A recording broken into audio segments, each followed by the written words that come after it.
여러분 안녕하셨습니까? 오늘 우리는 이 햇볕 아래 모였습니다. 그런데 밤만 되면은 모이는 사람들이 있습니다.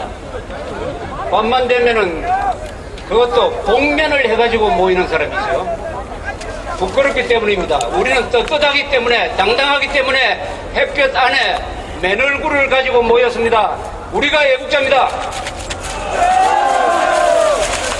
6.15 선언을 존중하자는 이야기를 많이 합니다. 6.15 선언을 존중하면은 역적이 되는 것이고 6.15 선언을 반대하면 애국자가 됩니다. 6.15 선언 존중은 역적의 길입니다. 대한민국은 역적과 애국자의 대결장인 것입니다. 6.15 선언은 복잡하게 설명할 필요 없이 총 한 방 안 쏘고 대한민국을 들어먹겠다는 반역 음모인 것입니다. 6.15 선언대로 하면은 대한민국이 적화되게 되어 있습니다. 그때 대한민국을 대표해서 거기에 서명을 했다고 하는 김대중 씨는 당시에 이미 4억 5천만 달러를 현대그룹하고 국정원을 앞세워가지고 김정일의 해외 비자금 계좌 등으로 보내가지고 약점이 잡힌 상태에서 김정일이를 만나서 김정일이가 들이민 대남 적화 전략 문서에 서명한 것이 6.15 선언입니다. 따라서 6.15 선언은 원인 무효인 것입니다.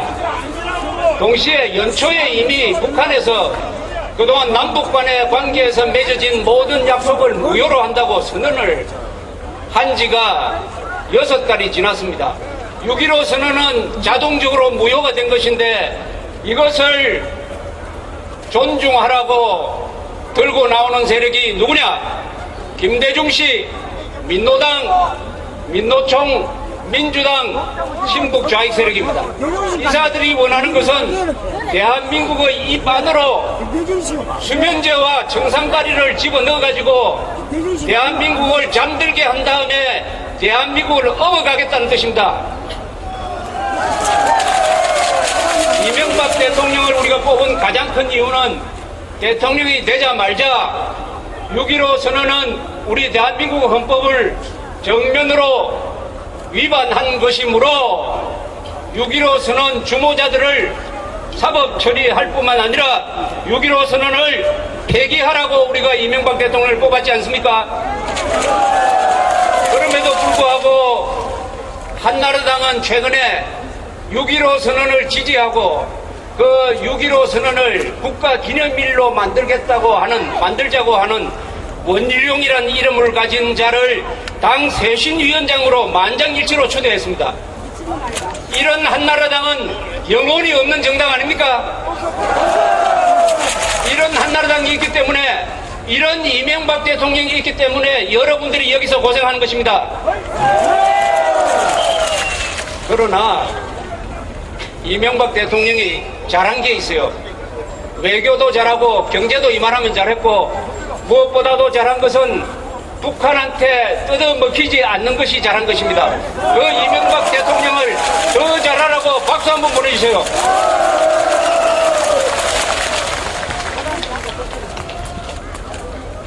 김대중 전 대통령이 지난 금요일 날 이렇게 이야기를 했습니다.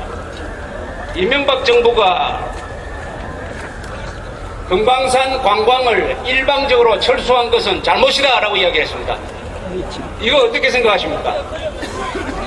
우리가 일방적으로 철수를 해서요, 가광자 여인을 관광하러 간 아주머니를 등 뒤에서 경고 없이도 사격을 해가지고 죽이니까 우리가 현장 조사를 하자, 사과하라, 문책하라고 요구를 했습니다. 들어주지 않으니까 자국민 보호 차원에서 입국을 못하게 하고 있는 거 아닙니까? 이게 우리가 잘못한 겁니까? 또 이런 이야기 했습니다. 북한이 억울한 것을 많이 당했다.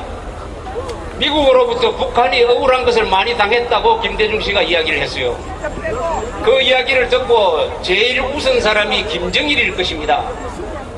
이런 코미디가 어디에 있습니까? 이 지구상에서 북한이 억울하다고 생각하는 사람이 있다면은 김대중 씨 혼자입니다. 김정일도 그렇게 생각 안 해요. 김대중 씨는 우리 민족 앞에서, 국가 앞에서, 헌법 앞에서, 우리 국민 앞에서, 이 세계 앞에서 씻을 수 없는 과오를 범했습니다. 첫째는 6.15 반역선언을 만들어내가지고 대한민국을 김정일이가 판 함정에 빠뜨렸습니다.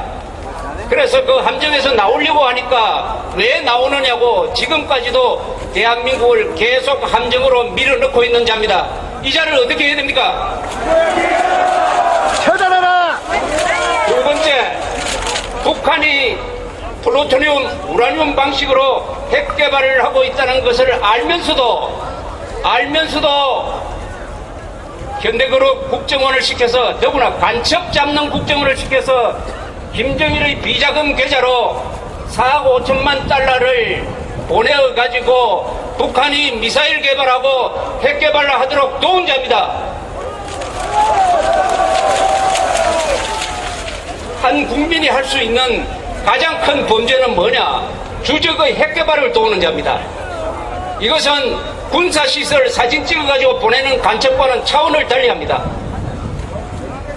미국에서 소련이 핵실험을 한 다음에 FBI가 조사를 해가지고 과학자 두 사람, 로젠버그 부부란 사람을 구속을 했어요. 이 사람이 기술을 소련으로 넘겨주었습니다.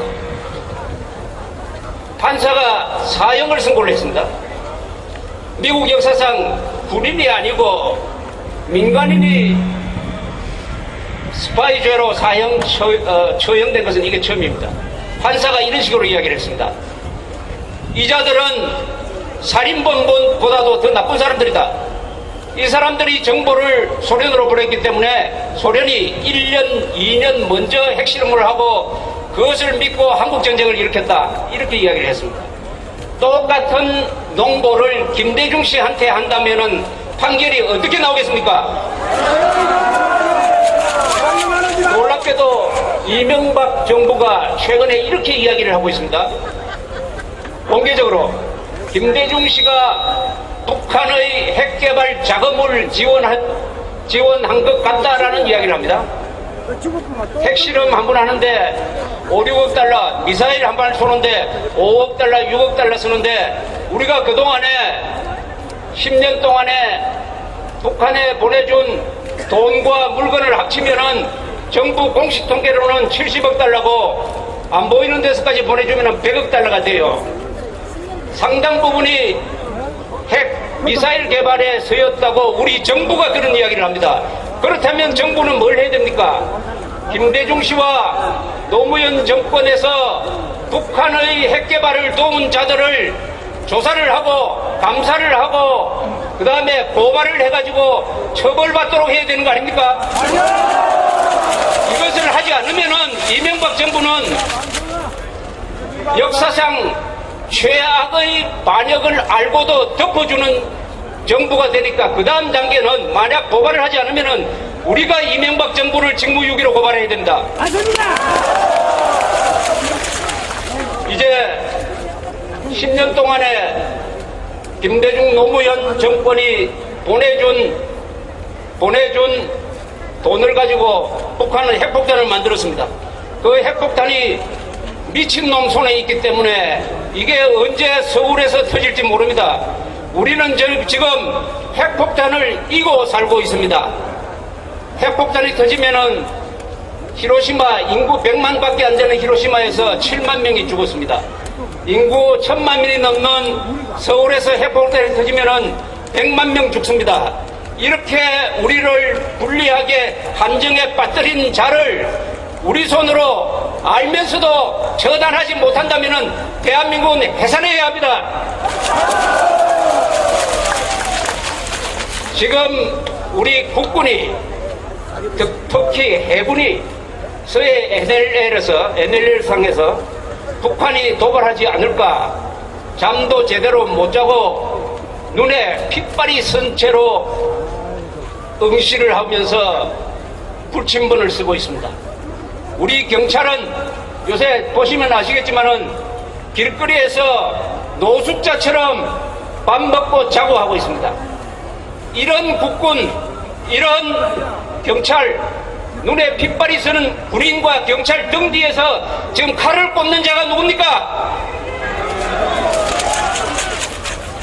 이런 경찰한테 복면을 해가지고 죽창으로 달려드는 자가 누굽니까? 그 사람 편을 다는 자가 누굽니까? 그 사람들을 보고 더 용감하게 50만 명만 일어나서 선동해가지고 일어나면은 이명박 정부를 호나로 몰 수 있다고 선정하는 자가 있습니다. 이 자가 누굽니까? 군인과